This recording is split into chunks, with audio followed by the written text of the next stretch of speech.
네가 강혜상이냐? Halo guys, balik lagi ke channel Dark Movie. Pada video kali ini kami akan review jujur mengenai salah satu film yang masih tayang di bioskop, yaitu The Roundup. Jika kamu sudah menonton film ini, silahkan beri kami komentar yang berbobot dan jangan baper. Mari kita mulai bacotin film yang satu ini. 오랜만이야. 다들 정신 차려. 주차가 끝난다. 애는 왜 가져갔어? 그래 옛날에 장이수가 아야. Film garapan Korea Selatan ini disebut-sebut sebagai film bioskop terbaik bulan ini. The Roundup sendiri sempat merajai box office Korea Selatan selama 2 pekan dan juga menjadi film terlaris dengan meraup keuntungan sekitar 224 miliar rupiah dalam 2 minggu penayangannya. Sangat fantastis bukan?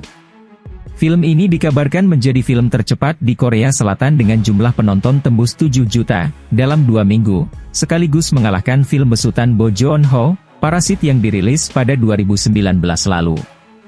Film ini juga sukses menyalip film aslinya, The Outlaws, yang dirilis pada 2017 lalu yang meraih 6,8 juta penonton. The Roundup merupakan sequel dari film aksi yang menjadi box office di tahun 2017, The Outlaws. Film yang di negara asalnya diberi judul The Outlaws 2 ini masih dibintangi oleh aktor Korea Amerika Don Lee atau lebih dikenal sebagai Ma Dong-seok. Selain itu pula beberapa wajah lama yang tampil dalam film pertamanya, di sequel ini pun ikut tampil kembali seperti Choi Gi-hwa, Park Ji-won dan Hyo Dong-won. 맞아야 돼. 살려서 보낸다고는 안 했잖아.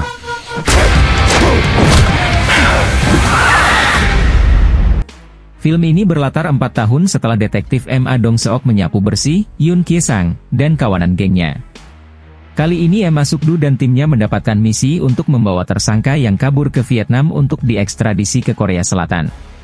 Namun setibanya di Vietnam, Ma Suk-du menemukan kasus kejahatan yang lebih besar dan mendengar tentang pembunuh kejam yang melakukan kejahatan terhadap turis beberapa tahun terakhir. Kerja ekstra demi menangkap pembunuh berantai. Sequel The Outlaws ini masih bergantung pada kekuatan tak terbendung dan energi tinggi dari petugas polisi Ma Suk-du yang juga dijuluki sebagai Beast Cub untuk melibas semua penjahat, tidak peduli menggunakan cara legal atau ilegal sekalipun. Berbeda dengan film pertamanya, Ma Suk-du dan kawan-kawan sudah tahu seperti apa penjahat yang harus dijatuhkan, yakni gangster kejam asal Tiongkok, Jang Chen, yang ingin menguasai kota Seoul dengan segala cara. Di film lanjutannya ini, detektif Ma Suk-du dan timnya harus berhadapan dengan penjahat yang belum pernah diketahui seperti apa profilnya, sehingga dia dan timnya harus bekerja ekstra keras untuk mengungkap kejahatan dan menangkapnya.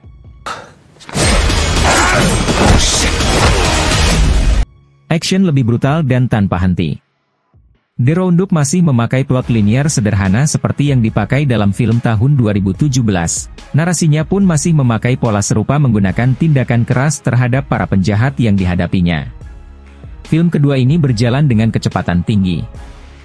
Hanya benar-benar melambat beberapa kali untuk membuat jeda sejenak dan membuat yang menontonnya menarik napas. Adegan pertarungannya seakan tanpa henti, brutal dan terkadang berlebihan. Pertarungannya dikoreografikan dengan apik dan baik. Bahkan beberapa adegannya diambil dengan memakai sudut kamera yang unik. Film ini layaknya alternatif universe Don Lee sebagai Gilgamesh di film Eternals 2021, yang tahan banting, tak terkalahkan, dan punya kekuatan fisik di atas rata-rata. Maka dari itu, rasanya detektif Ma Dong-seok terlalu GG alias superpower sehingga terlihat imba dan kurang manusiawi dibandingkan lainnya. Namun bisa jadi sang sutradara, Lee Sang-yong, sengaja menjadikannya karakter yang overpower, sesuai dengan sebutannya, Beast-like Cub. Lucunya, ada sedikit referensi dari film terbaik Ma Dong-seok lain, seperti Train to Busan 2016, seperti adegan gigitan zombie dan adegan gulung ikat pinggang di bus. Level kriminal yang setara dan ini keren abis cuy. Film ini juga memiliki chemistry yang lebih kuat antara Ma Suk-du dan anggota timnya sehingga bisa membangun rasa humor yang lebih kuat dan kelegaan ringan yang lucu meskipun banyak adegan kekerasan yang brutal. Dan seperti film pendahulunya, film ini juga menampilkan lawan yang seimbang untuk detektif Ma Suk-du.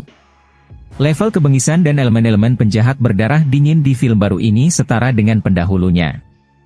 Bahkan boleh dikatakan lebih sadis dari terdahulunya. Aktor San Soko juga piawai memerankan penjahat psikopat dengan wajah dingin dan senyum sinis dan lihai mengelabui mata penegak hukum selama bertahun-tahun. Kesimpulan kami mengenai film ini. Jika audiens ingin mencari film aksi kriminal yang brutal dan aksinya seakan tanpa henti pada bulan ini, film ini layak ditonton, sumpah ini keren cuy. Dan sekedar memberi peringatan. Film ini tidak cocok ditonton untuk Anda yang tidak suka dengan adegan kekerasan berlebih dan berdarah-darah. Kami memberi skor film ini 7,5 dari 10. Itulah review singkat dari kami, semoga kamu suka video ini dan silahkan tinggalkan komentar yang berbobot di bawah video ini untuk membantu kami tetap berkembang dan selalu eksis. No baper. 야, 여기 베트남이야. 한국 아니야, 이 개!